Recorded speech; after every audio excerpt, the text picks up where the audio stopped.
Do you want to be the ultimate assassin who can creep up on enemies and then begin to slash them, getting the damage going? Well, you have flexibility with a bow as well as your agile blades, and the movement speed to dart around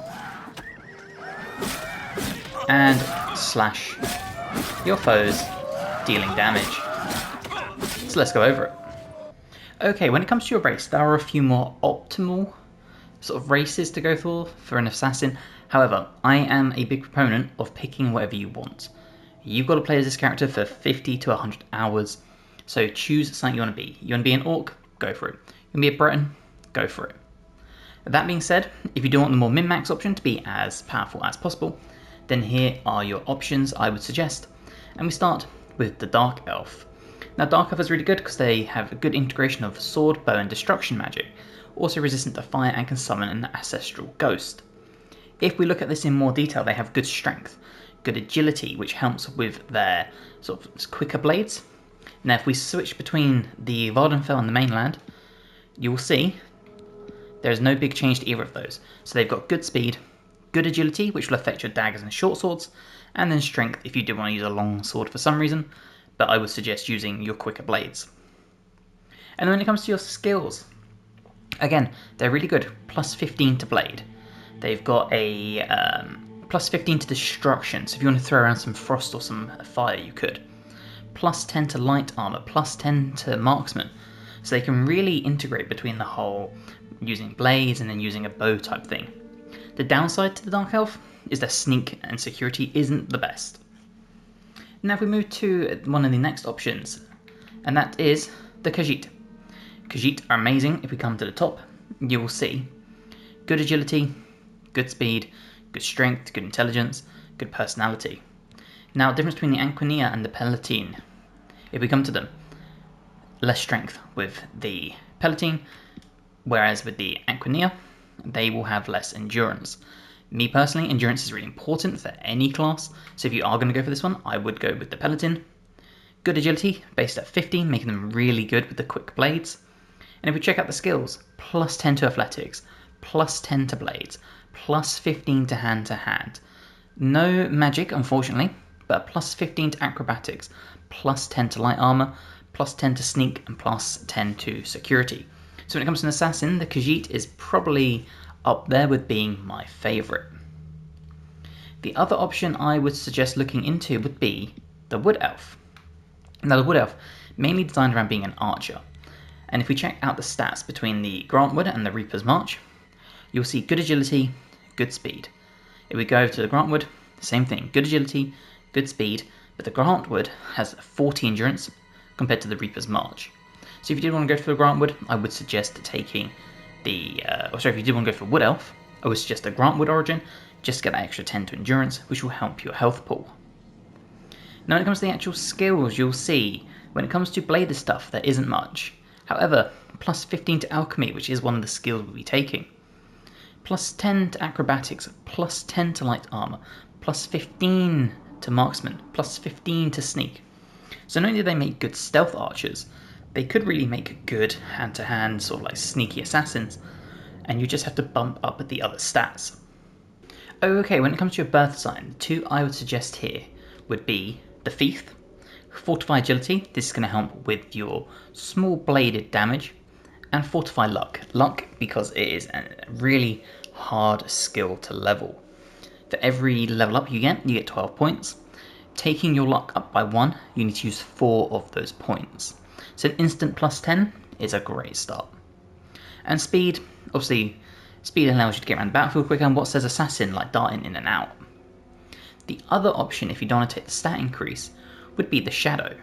This allows you to use Moon Shadow once a day to grant invisibility for 60 seconds.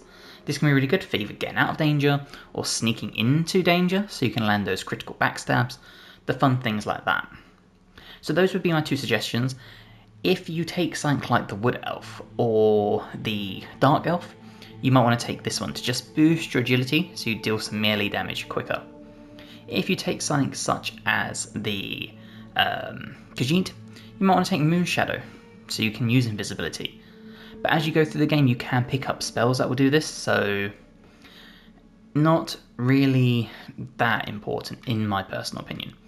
This would be my first choice, the Thief, but the Shadow's a good backup. And then when it comes to your class, we do want to make our own. Obviously you can come in here and there's an assassin here, which uses some really good ones in my opinion. However, there are a few I would change. So we are going to create our custom class, and for this we want to focus on stealth as our specialization. Now, this will give you two favourite attributes, as you will be well aware, and I would personally take agility. Again, this affects your damage with daggers, short swords and bows. It will also increase your maximum fatigue and define how quickly you regenerate fatigue, which is a really nice ability for the game. After this, I would either go with speed, as this will determine how fast you move, helping you get around the world quicker, all sorts, or endurance to help out your health pool. Now, obviously, you're not going to be using a shield or anything like that. You are going to be taking some damage. Using this might be the best way to just bump up your health pool, help you regenerate health in between combat, all sorts of stuff. So choice is really yours. If you trust your melee skills and your ability to play the game, maybe go with speed. If you think you might need just a little bit of help, then take endurance. And then we get our 7 skills. Now for this, as I said, we're focused on agility type skills, so we are going to take bladed weapons. What this also means is, as we go through the game and we level up our blade skill, our bladed heavy attacks will actually apply weakness to enemies, meaning we can take them down quicker, and what our assassin's good at? Taking enemies out ASAP. Now after we've done this, we want to move over to the stealth section, and we're going to take light armor. What assassin wears heavy armor? None. At least none I can think of. So we're going to take light armor because it ties thematically. Light armor you get really easily, and especially at the start of the game. This is just a really good thing to take early on. We're also going to take sneak, so we can actually sneak through things. We can also pickpocket, but sneaking allowing us to get those backstabs, all sorts like that. Really good skill. This will also have out of combat as well, because you can sneak into like houses, all that sort of thing. Now to go alongside sneak, we are going to take security. Being able to open locked doors and containers, really nice early game. Obviously I know you can negate this late game with the skeleton key, but if that's not what you're looking to do, then I would personally take this. I'm going to take marksman because assassins use bows, and in this game bows are really good. This also means you could tie into being like a stealthy archer but still an assassin, so you can focus on your bow, let the enemies get towards you, and then take them out that way. Now, there's a few other things we're going to focus on. Alchemy, because what type of assassin isn't complete without being able to make like poisons and potions and that sort of stuff? So alchemy is the next one on our list. And then to help us in combat, we're going to take illusion, allowing us to charm enemies, to paralyze them, all sorts of things you would expect an evil or good assassin to do on the battlefield. So as we break this all down, we're going to go over this again. We're taking stealth as our specialization, agility and endurance as our favourite attributes, and then our major skills are going to be alchemy, blade, illusion, light armor, marksman, security, and sneak. Now again, let's just go over these. As you can see, as you level your skills up, as I said with the blade, you will have the ability to have power attacks deal more damage, they'll become more durable, and your power attacks will apply weakness to enemies with your normal weapons. As you go through further, you can also apply the chance to do bleed. Really good assassin-based stuff.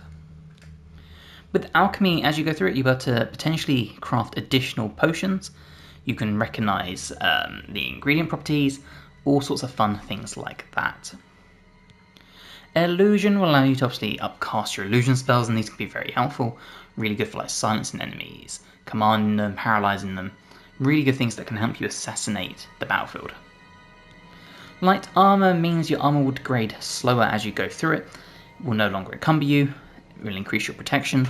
Really good things because we won't be using things like a shield or anything like that. Marksman is incredible as you level up. No longer consume fatigue while drawing a bow. Can potentially paralyze the target. This fits very nicely in with our illusion based spells. And once an enemy is paralyzed, obviously you can run in really quick with your speed and agility, take him out with your daggers or your short swords, and then hide again. Security, obviously, really good for picking locks, getting access to loot, shortcuts, all that sort of thing. And then sneak. Again, this is obviously, sneak will allow your sneak attacks to be a lot more deadly. Perfect for an assassin with the daggers and with the bows. Make less noise while sneaking and all sorts. So combined, these are just some incredible skills to take to make the ultimate Oblivion assassin. So I really hope you have enjoyed this build. If you have, let me know in the comments below. Let me know if you're going to try it. Let me know what you think of the Oblivion Remaster or what build you're going for. If you're ready, please drop the video a like, it helps me tremendously, and subscribe to the channel for more. I've got more guides to Oblivion, to Baldur's Gate, to Dragon Age, to Path of Exile, all the RPGs you could ever need. And hopefully, I'll see you in the next one. Bye guys.